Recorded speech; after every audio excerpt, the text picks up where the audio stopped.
You ever notice how no matter how much you improve, it still feels like it's not enough? Like there is always another version of you that you were supposed to become before you were allowed to relax. Before you're allowed to feel proud. Before you're allowed to feel whole. Here's the uncomfortable truth most people never stop to question.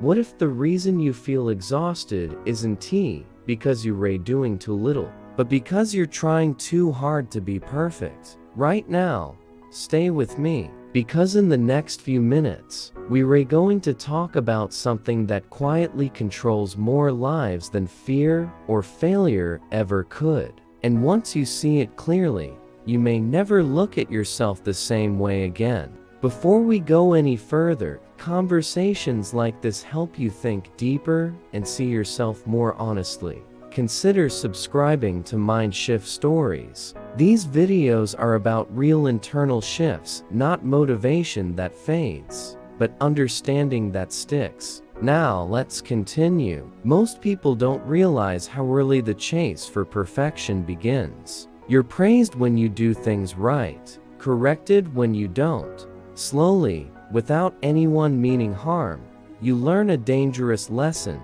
Being accepted feels conditional. You start believing that love, respect, and confidence are things you earn by getting everything right. So you try harder, you polish yourself, you hide the parts that feel messy or unfinished. You present the version of you that feels safest to show. And from the outside, it looks like growth. But on the inside, it feels like pressure. Perfection feels like control and safety.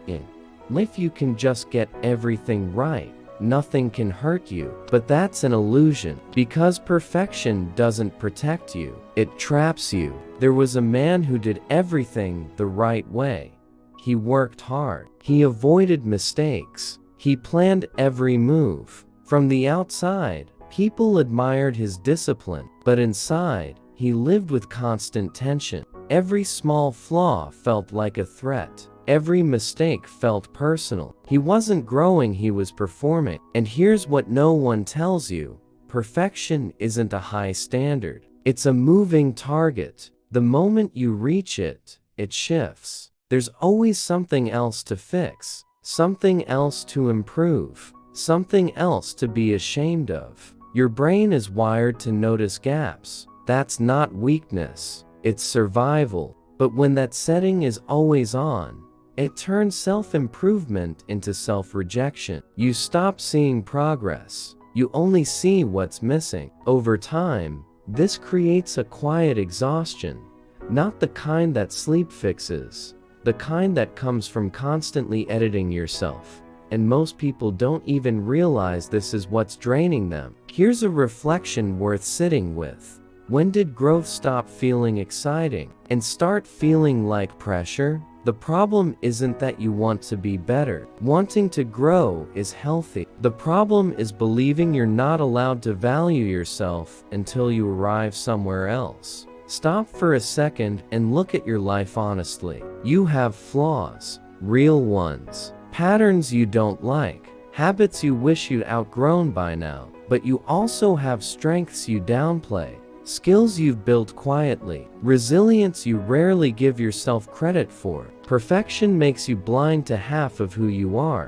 When you chase perfection, you treat flaws like enemies, things to erase. But flaws aren't proof that you're broken. They're proof that you're human. And more importantly, they're often connected to your strengths. The same sensitivity that makes you overthink also makes you deeply aware. The same stubbornness that causes friction also gives you endurance. The same self-doubt that slows you down also keeps you reflective and grounded. Nothing about you exists in isolation. There is a quiet freedom that comes when you stop trying to be flawless and start trying to be honest. Honest about your limits. Honest about your pace. Honest about what you're actually capable of right now. This doesn't make you lazy. It makes you sustainable. Here's something most people miss.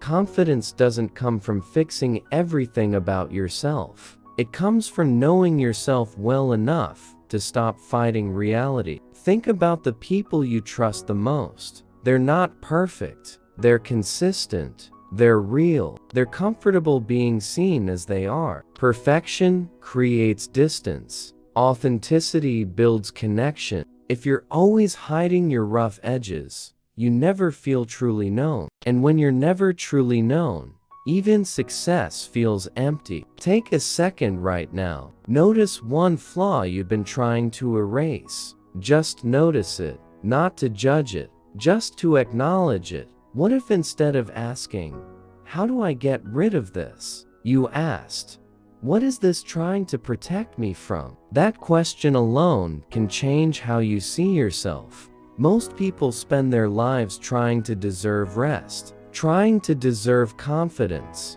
trying to deserve peace. But peace doesn't come from earning it. It comes from allowing yourself to be incomplete. Enjoying who you are doesn't mean you stop improving. It means you improve without self-hatred. And here's the paradox. The moment you stop chasing perfection, growth becomes easier. You take risks. You try things sooner. You recover faster from mistakes. You learn instead of hiding. Nothing external changes immediately, but internally, everything softens. The world constantly rewards polish, but it remembers truth. Your flaws make you relatable. Your honesty makes you trustworthy. Your self-acceptance makes you strong. Look at your life again, not through the lens of who you should be, but through the lens of who you already are becoming. There is nothing wrong with wanting more, but there is something damaging about believing you're not enough until you get there. If this message resonates, leave a comment about one part of yourself you're learning to accept instead of fix. Saying it out loud matters more than you think. And share this with someone who's constantly hard on themselves. Sometimes the reminder we need isn't to try harder, but to stop being cruel to ourselves. If you stayed with this until the end, stay connected with Mindshift Stories. More conversations like this are coming, stories about growth, clarity, and learning how to live without constantly editing who you are. Here's a simple action to take tonight. Write down one strength you've been ignoring and one flaw you're done punishing yourself for. That's it. Start there. Not because you've given up on growth, but because you've finally chosen a healthier way to grow.